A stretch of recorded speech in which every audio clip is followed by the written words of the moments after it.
ಇನ್ನು ಬೆಂಗಳೂರಿನಲ್ಲಿ rowdy sheeter ಬಿಕ್ಲು Shiva ಕೊಲೆ ಪ್ರಕರಣಕ್ಕೆ ಸಂಬಂಧಪಟ್ಟಂತೆ ವಿಚಾರಣೆಯ ವೇಳೆ ಮತ್ತಷ್ಟು ಸಂಗತಿಗಳು ಈಗ ಬಯಲಾಗ್ತಾ ಇದೆ.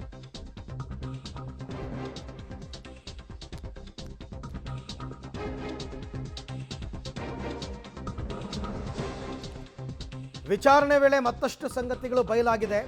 ಬಿಕ್ಲು ಶಿವ ಮರ್ಡರ್ಗೆ ಸ್ಕಾರ್ಪಿಯೋ ಕಾರ್ ಬಳಕೆ ಮಾಡಿದ್ರಂತೆ. ಕಳೆದ ಫೆಬ್ರವರಿಯಲ್ಲಿ ಸೇನಾಧಿಕಾರಿಯೊಬ್ಬರ ಬಳಿ ಆ ಸ್ಕಾರ್ಪಿಯೋ ಕಾರನ್ನು 2 ಲಕ್ಷಕ್ಕೆ ಖರೀದಿ ಮಾಡಿದ್ದಾರೆ.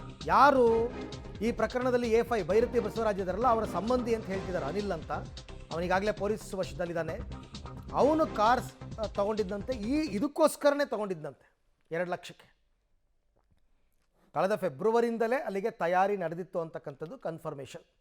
ಕಳೆದ ಫೆಬ್ರವರಿಯಿಂದಲೇ ಇದೇ ಕಾರ್ ನೀವು ನೋಡ್ತಾ ಇದ್ದೀರಲ್ಲ, ಈ ವೈಟ್ ಸ್ಕಾರ್ಪಿಯೋ ಕಾರನ್ನು ತಗೊಂಡು ಆಮೇಲೆ ಅವತ್ತು ಕೊಲೆ ದಿನವೂ ಅವರೆಲ್ಲ ಓಡಾಡಿರೋದು ಇದೇ ಕಾರಲ್ಲಿ. ಈಗ ಸದ್ಯಕ್ಕೆ ಅದನ್ನು ಸೀಸ್ ಮಾಡಿದ್ದಾರೆ ಭಾರತೀ ನಗರ ಪೊಲೀಸರು. ಶೀಟರ್ ಬಿಕ್ಲಾ ಶಿವನ ಮರ್ಡರ್ ತನಿಖೆ ನಡೆಯುತ್ತಿರುವಂಥ ಭಾರತೀ ನಗರ ಪೊಲೀಸರಿಗೆ ಹಂತಕರ ಒಂದೊಂದೇ ಡೀಟೇಲ್ಸ್ಗಳು ಗೊತ್ತಾಗ್ತಿರುವಂಥದ್ದು. ಸದ್ಯ ಈಗಾಗಲೇ ಪ್ರಕರಣಕ್ಕೆ ಸಂಬಂಧಪಟ್ಟಂತೆ 7 ಜನ ಆರೋಪಿಗಳನ್ನು ಬಂಧನ ಮಾಡಿರುವಂಥ ಭಾರತೀ ನಗರ ಪೊಲೀಸರು ಮತ್ತೊಬ್ಬ ಆರೋಪಿಯನ್ನು ವಶಕ್ಕೆ ಪಡೆದು ತನಿಖೆಯನ್ನು ಮಾಡ್ತಿರುವಂಥದ್ದು. ಈತ ಮಾಜಿ ಸಚಿವರಾಗಿರುವಂಥ ಭೈರತಿ ಬಸವರಾಜ್ ಅವರ ಸಂಬಂಧಿ ಅನಿಲ್ ಎನ್ನುವಂಥ ಮಾಹಿತಿ ಕೂಡ ಸಿಕ್ಕಿರುವಂಥದ್ದು. ಈತ ಹಂತಕರಿಗೆ ಕೃತ್ಯ ಎಸಗಲಿಕ್ಕೆ ಆತ ಒಂದು ಸ್ಕಾರ್ಪಿಯೋ ಗಾಡಿಯನ್ನು ಕೊಟ್ಟಿದ್ದ ಅನ್ನುವಂಥ ವಿಚಾರ ಪೊಲೀಸರ ತನಿಖೆ ವೇಳೆ ಗೊತ್ತಾಗಿರುವಂಥದ್ದು. ಸದ್ಯ ಭಾರತೀ ನಗರ ಪೊಲೀಸ್ ಠಾಣೆ ಮುಂಭಾಗದಲ್ಲಿ ಹಂತಕರು ಕೃತ್ಯಕ್ಕೆ ಬಳಸಿದಂತಹ ಸ್ಕಾರ್ಪಿಯೋ ಕಾರನ್ನು ಈಗ ನಾನು ನಿಮಗೆ ತೋರಿಸ್ತಾ ಇದ್ದೀನಿ.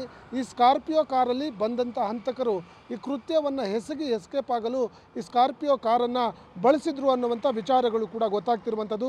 ತನಿಖೆಯ ಭಾಗವಾಗಿ ಆರೋಪಿತ ಅನಿಲ್ನನ್ನು ವಿಚಾರಣೆಯನ್ನು ಮಾಡಿದಂಥ ಸಂದರ್ಭದಲ್ಲಿ ಈ ಕಾರಿನ ವಿಚಾರವಾಗಿ ಒಂದಷ್ಟು ಸ್ಫೋಟಕವಾದ ಮಾಹಿತಿಗಳು ತನಿಖೆ ವೇಳೆ ಬಹಿರಂಗವಾಗಿದೆ ಅನ್ನುವಂಥ ಮಾಹಿತಿಗಳು ಈಗ ಗೊತ್ತಾಗ್ತಿರುವಂಥದ್ದು. ಭಾಳ ಪ್ರಮುಖವಾಗಿ ಈ RD ಅನಿಲ್ ಏನಿದ್ದಾನೆ, ಈ ಕೃತ್ಯವನ್ನು ಎಸಗಲಿಕ್ಕೆ ಈ ಒಂದು ಸ್ಕಾರ್ಪಿಯೋ ಕಾರನ್ನು 2 ತಿಂಗಳ ಹಿಂದೆ ಖರೀದಿ ಮಾಡಿದ್ರು ಅನ್ನುವಂಥ ಮಾಹಿತಿಗಳು ಕೂಡ ಸಿಕ್ಕಿರುವಂಥದ್ದು. ಫೆಬ್ರವರಿ ಸುಮಾರಿಗೆ ಈ ಜಗ್ಗ ಮತ್ತು ಅವರ ನಡುವೆ ಆದಂಥ ಮನಸ್ತಾಪಗಳು ಹೆಚ್ಚುತ್ತಾ ಹೋದಂಥ ಸಂದರ್ಭದಲ್ಲಿ ಈ ಹತ್ಯೆಗೆ ಒಂದು ಪ್ಲಾನ್ ಮಾಡಿ ಈ ಕಾರನ್ನು ಖರೀದಿ ಮಾಡಿದ್ರು ಅನ್ನುವಂಥ ವಿಚಾರಗಳು ಕೂಡ ಗೊತ್ತಾಗಿರುವಂಥದ್ದು.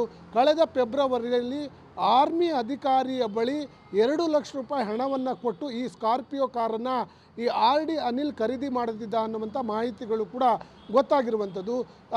ಆ ಸ್ಕಾರ್ಪಿಯೋ ಕಾರ್ ಮೇಲೆ ಆರ್ಮಿ ಅಂತೇನು ಬರೆದಿದೆ, ಅದೇ ಆರ್ಮಿ ಅಧಿಕಾರಿಯೊಬ್ಬರ ಬಳಿ ಈ ಸ್ಕಾರ್ಪಿಯೋ ಕಾರನ್ನು ತೆಗೆದುಕೊಂಡಿದ್ದ ಅನ್ನುವಂಥ ಮಾಹಿತಿಗಳು ಪೊಲೀಸರ ತನಿಖೆ ವೇಳೆ ಗೊತ್ತಾಗಿರುವಂಥದ್ದು. ಒಟ್ಟಿನಲ್ಲಿ ಈ ಒಂದು ಸ್ಕಾರ್ಪಿಯೋ ಕಾರನ್ನು ಆರೋಪಿಯಾಗಿರುವಂತಹ ಅನಿಲ್ ಏನಿದ್ದಾನೆ, ಈ ರೌಡಿ ಶೀಟರ್ ಶಿವಪ್ರಕಾಶ್ನ ಹತ್ಯೆಗೆ ಬಳಸಲಿಕ್ಕೆ ಅಂತಲೇ ಈ ಒಂದು ಸ್ಕಾರ್ಪಿಯೋ ಕಾರನ್ನು ಆರ್ಮಿ ಅಧಿಕಾರಿ ಬಳಿ ಖರೀದಿ ಮಾಡಿದ್ದ ಅನ್ನುವಂಥ ವಿಚಾರ ಪೊಲೀಸರ ತನಿಖೆಯಿಂದ ಬಹಿರಂಗವಾಗಿರುವಂಥದ್ದು. ಕ್ಯಾಮ್ರಾ ಪರ್ಸನ್ ಹನುಮಂತು ಜೊತೆ ನಾಗೇಶ್, ಪಬ್ಲಿಕ್ ಟಿವಿ, ಬೆಂಗಳೂರು. ಇನ್ನು ಈ ಬಿಕ್ಲು ಶಿವನ ಕೊಲೆಗೆ ತಯಾರಿ ಹೇಗಿತ್ತು? ಒಂದು, ಈ ಕಾರ್ ಪರ್ಚೇಸ್ ಮಾಡಿದ್ದು ನೋಡಿದ್ರಿ. ಅಷ್ಟೇ ಅಲ್ಲ, ಇನ್ನೂ ವಿಚಾರಗಳು ಕೆಲವು ಬೆಳಕಿಗೆ ಬರ್ತಾ ಇದೆ. ಈ ಬಿಕ್ಲು ಶಿವನನ್ನು ಫಾಲೋ ಮಾಡೋದಕ್ಕೆ ಅಂತಲೇ ಇಬ್ಬರನ್ನ ಬಿಟ್ಟಿದ್ದಂತೆ ಪ್ರಕರಣದ A1 ಆರೋಪಿ ಯಾರು, ಜಗ್ಗ ಅಲಿಯಾಸ್ ಜಗದೀಶ್, ಆಟೋ ಶಿವ ಮತ್ತು ಸ್ಯಾಮ್ಯಲ್, ಇವ್ರ ಕೆಲಸನೇ ಬಿಕ್ಲು ಶಿವನ ಚಲನವಲನಗಳ ಬಗ್ಗೆ ನಿಗಾ ಇಡೋದು.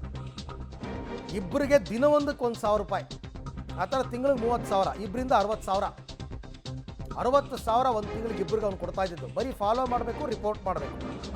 ಹಣ ಕೊಟ್ಟು ಬಿಕ್ಲು ಶಿವನ ಮೇಲೆ ನಿಗಾ ವಹಿಸೋದಕ್ಕೆ ಜಗ್ಗ ಹೇಳಿದ್ದ. ಕಳೆದ ಫೆಬ್ರವರಿಯಿಂದಲೇ ಯೋಜನೆ, ಅದಕ್ಕೆ ಹೇಳಿದ್ದು ಫೆಬ್ರವರಿನಲ್ಲೇ ಕಾರ್ ಪರ್ಚೇಸ್ ಮಾಡ್ತಾರೆ, ಫೆಬ್ರವರಿಯಿಂದನೇ ಫಾಲೋ ಮಾಡೋದಕ್ಕೆ ಶುರು ಮಾಡ್ತಾರೆ. ಅಂದರೆ ಫೆಬ್ರವರಿಯಿಂದಲೂ ಕೂಡ ಕೊಲೆಯ ಪ್ರಯತ್ನಗಳು ಸ್ಕೆಚ್ ನಡೆದಿತ್ತು. ಅದು ಕೊನೆಗೆ ಈಗ ಕೊಲೆಯಲ್ಲಿ ಅಂತ್ಯವಾಗಿದೆ. ಬಟ್ ಈಗ ಇವೆಲ್ಲ ವಿಚಾರಗಳು ಬಿಡಿ, ಮುಖ್ಯವಾಗಿ ಈ A1 ಜಗದೀಶ್ ಸಿಕ್ಕಿಲ್ಲ ಪೊಲೀಸರಿಗೆ. ಎರಡನೇದು, ಈ ಕೊಲೆಯಲ್ಲಿ ಭೈರತಿ ಬಸವರಾಜ್ ಅವರ ಪಾತ್ರ ಇದೆಯಾ ಇಲ್ವಾ? ವಿಚಾರಣೆಗಷ್ಟೇ ಸೀಮಿತನ, ಅರೆಸ್ಟ್ ಆಗ್ತಾರೆ? ಇದರ ಬಗ್ಗೆ ಪೊಲೀಸರು ಹೇಳಬೇಕು.